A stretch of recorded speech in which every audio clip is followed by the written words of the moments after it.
Assalamualaikum warahmatullahi wabarakatuh. Perkenalkan, nama saya Sofyan dengan nomor induk mahasiswa 858950158. Di sini saya akan melakukan kegiatan praktikum IPA DSD pada modul 7 optik.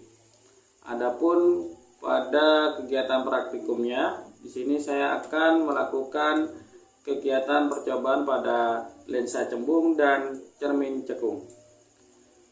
Tujuan dari kegiatan praktikum ini adalah untuk menentukan jarak titik api pada lensa cembung, kemudian menentukan kekuatan lensa cembung dan menentukan jarak titik api pada cermin cekung.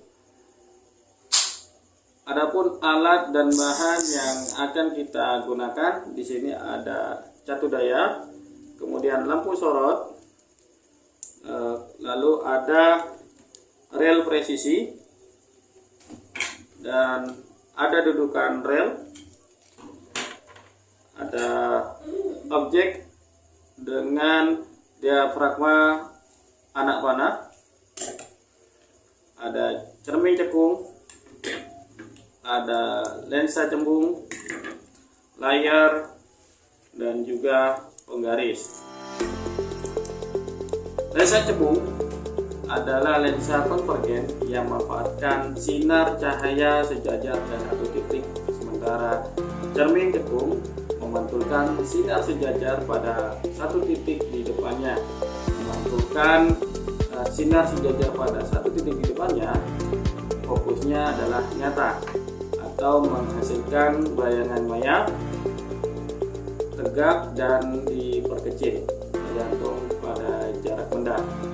Keduanya memiliki titik fokus dan jarak yang dapat dihitung serta dapat membiaskan atau memantulkan cahaya untuk membentuk bayangan. Sebagai bukti dan percobaan pada teori ini, maka langsung saja kita lakukan percobaannya.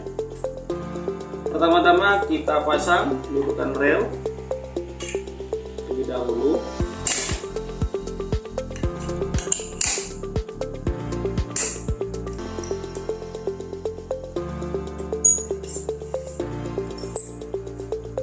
Kemudian untuk yang pertama di sini ada lampu sorot yang ditaruh pada titik 0. Kemudian di sini ada objek atau benda dengan diafragma anak panah. Kemudian langsung kita pasangkan juga lensa cembungnya berada di depan objek. Dan yang terakhir di sini ada layar untuk menghasilkan bayangan pada sinar cahaya. Lalu yang terakhir, kita mulai dengan menghidupkan catu daya. Untuk tegangannya bisa bervariasi sesuai dengan keinginan, di mana saya akan menggunakan dengan voltase atau tegangan 12 volt.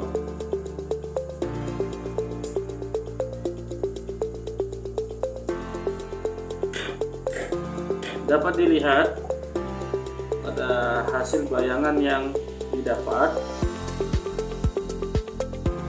Dalam proses ini kita untuk menentukan jarak titik api pada lensa cembung, yaitu kita bisa atur posisi pada lensa cembung, dimana pada posisi ini kita cari titik fokus yang paling sesuai atau paling jelas, dan bisa dirubah posisi dengan objek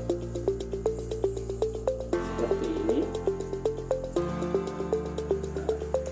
Karena kita untuk menentukan jarak titik api, maka di sini sudah bisa dapat dilihat hasil yang didapat dari pantulan lensa cembung dengan diafragma anak panah menghadap atas, dan ternyata pantulan yang diterima yaitu dengan bentuk anak panah terbalik, artinya nyata atau terbalik dan diperkecil.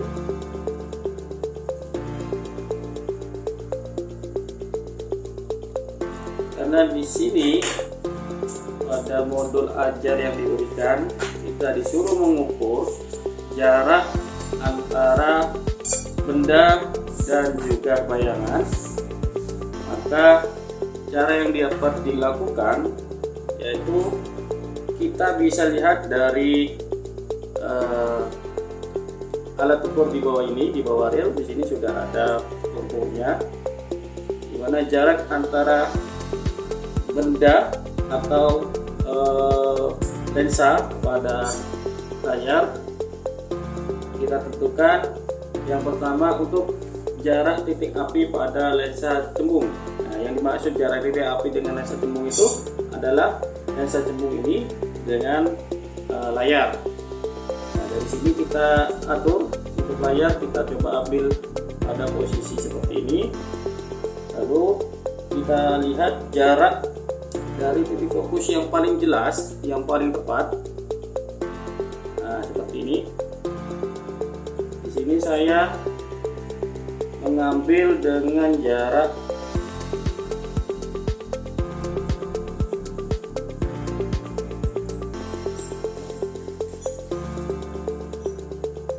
20 cm, dimana jarak 20 cm ini adalah jarak lensa dengan bayangan. Jadi kepada percobaan pertama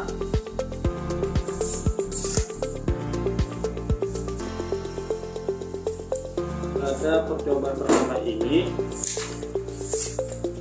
dapat ditentukan untuk jarak lensa cembung atau jarak benda dan jarak bayangan, mana jarak benda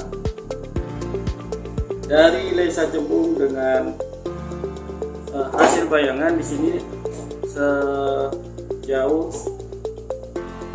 20 cm, dan kemudian jarak benda terhadap bayangan yaitu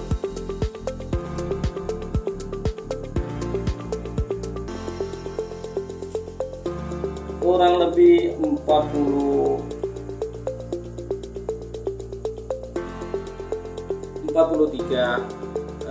cm, atau kita bisa ubah untuk mendapatkan titik fokus yang paling jelas.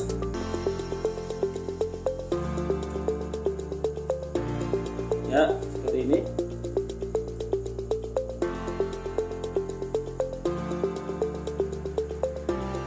Di sini saya dapat mengambil titik fokus yang paling jelas, yaitu jarak antara benda terhadap bayangan itu adalah 40 cm, dan untuk jarak dari bayangan, mana jarak bayangan ini adalah jarak antara lensa cembung dengan layar. Jarak antara lensa cembung dengan layar ini yaitu 20 cm untuk percobaan yang pertama, dan nanti bisa kita lakukan sebanyak 5 kali percobaan dengan jarak yang berbeda. Bisa dilakukan dengan cara merubah objek atau bendanya seperti ini, ataupun dengan posisi seperti ini, dan diatur lagi hingga tampak bayangan yang sangat jelas sesuai variasi atau hitungan yang ingin digunakan. Demikian untuk cara menentukan dan juga untuk mengetahui bagaimana titik api pada jarak lensa cembung dan juga benda atau objek dengan lensa cekung.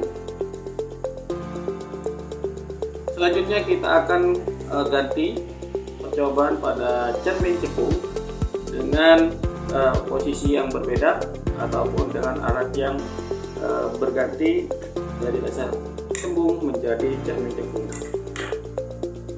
Kita matikan dulu untuk cara gayanya.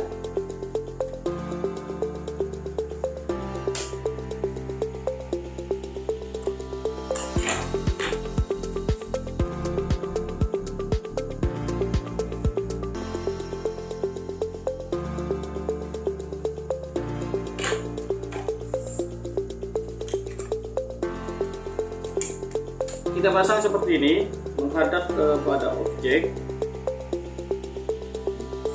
Lalu untuk pantulan, karena kita akan menghitung jarak benda dan juga jarak bayangan, maka untuk layarnya kita bisa taruh berada di pinggir ataupun di depan seperti ini. Dan saya akan mencoba untuk mengambil dari posisi seperti ini.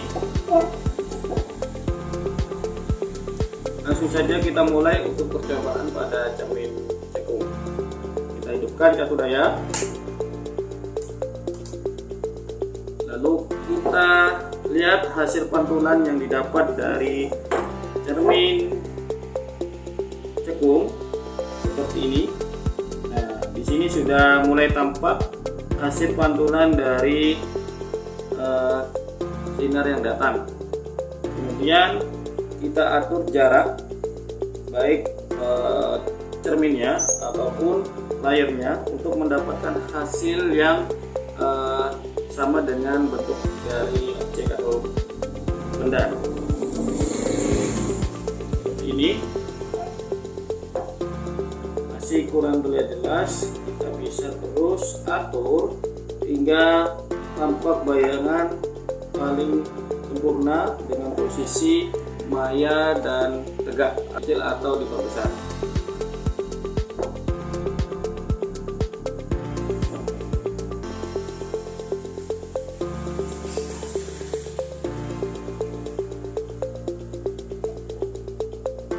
Oke, untuk posisi pada percobaan pertama kita akan atur dengan posisi bayangan maya yang tegak dan kecil. Dan kemudian untuk mengukur di percobaan keduanya, kita bisa mengatur posisi dari layar ataupun dari cermin itu sendiri, baik dengan posisi lebih dekat dengan objek atau benda, seperti ini, atau bisa dengan benda lebih dekat terhadap lampu sorotnya. Nah, seperti ini. Tapi jika belum menemukan, kita terus bisa menggeser-geser hingga mendapatkan titik yang diinginkan atau bayangan yang diinginkan. Demikian untuk percobaan pada cermin cekung dan juga lensa cekung. Adapun kekurangan dari tata cara praktiknya, saya ucapkan permohonan maaf. Sekian dari saya atas praktikum kali ini. Wassalamualaikum warahmatullahi wabarakatuh.